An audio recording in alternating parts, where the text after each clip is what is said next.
Hello, everyone. My name is Shanika Howard. I'm currently enrolled in ECPI's BSN program. I'm in my senior practicum module, and I was tasked with creating an advanced directive and do not resuscitate in service for my project. My learning objectives were the staff will be able to define advanced directives. The staff would learn and demonstrate how to verify a code status on a new admit as well as on a readmitted patient. I also test the staff knowledge at the end of my in-service, and they pass with an 80% accuracy at least. Advanced directives are an important part of medical documentation as far as the practices that you would want done in an event that an emergency should arise, or how you see your life if something should happen. You can plan out how you want your steps of life to go. What is advanced care planning? Advanced care planning involves learning about the types of decisions that might be needed to be made, considering those decisions ahead of time and letting others know, such as your family as well as healthcare professionals, about the purposes. These prefaces are often put into an advanced directive, which is a legal document that goes into effect when one becomes incapacitated, unable to speak due to injury or illness. As stated in advance, a directive is a legal document, so it has to be either notarized or signed by someone.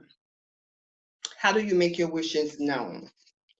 Okay, so people might think that in order to get an advance directive, you have to be old, frail, terminally ill, when that's not the case. You don't have to be of the elderly population to have an advance directive. In fact, it is encouraged to do so as soon as possible.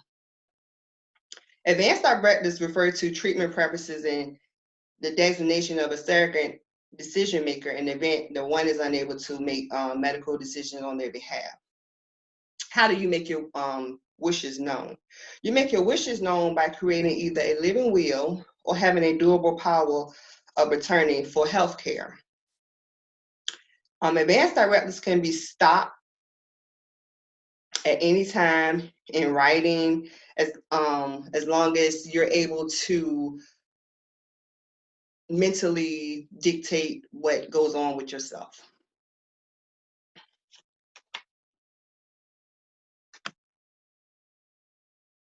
Parts of an advance directive.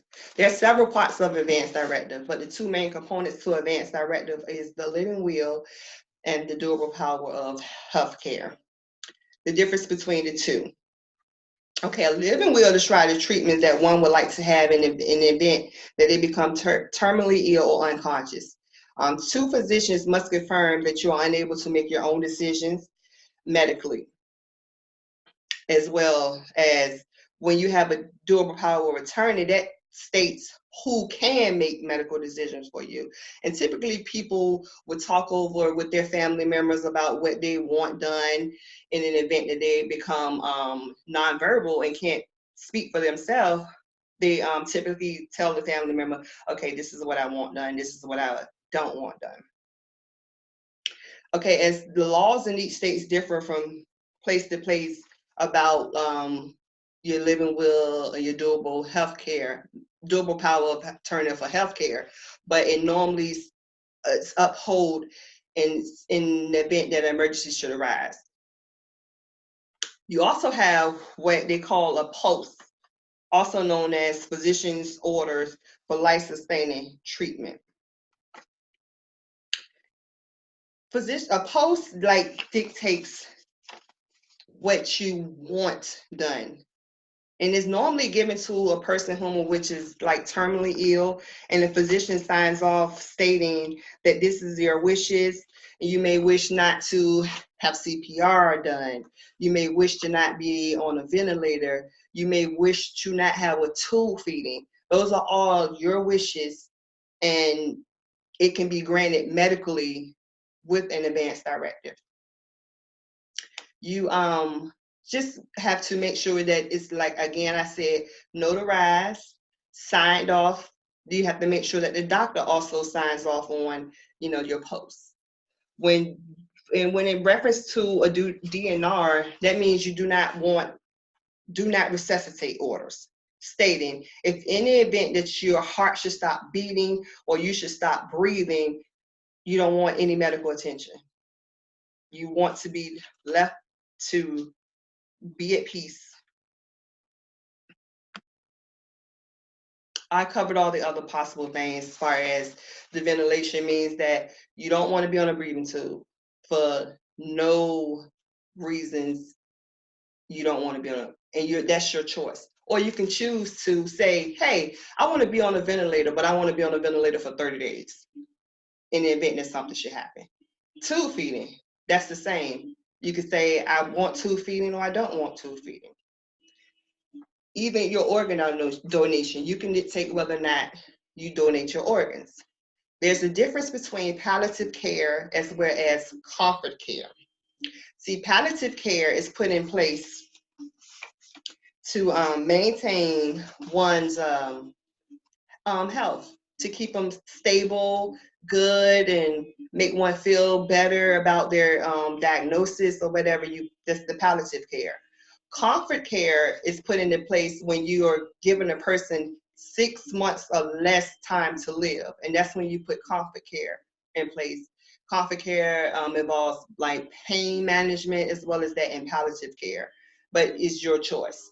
You have the choice on who your hospice care person company could be, all that stuff, but you're able to dictate all these things before an emergency happens.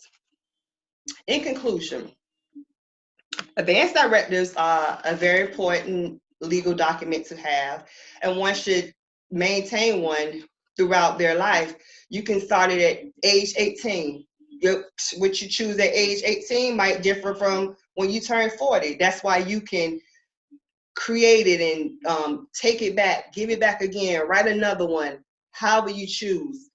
It's up to you. Your choice on what you choose, how you want your life to play out medically at the end, given in an emergency or your sickness or whatever you're diagnosed with.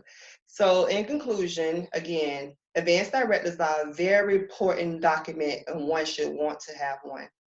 And as nurses, we should be advocating and explaining to our patients about having advanced directives and what it entails. Thank you.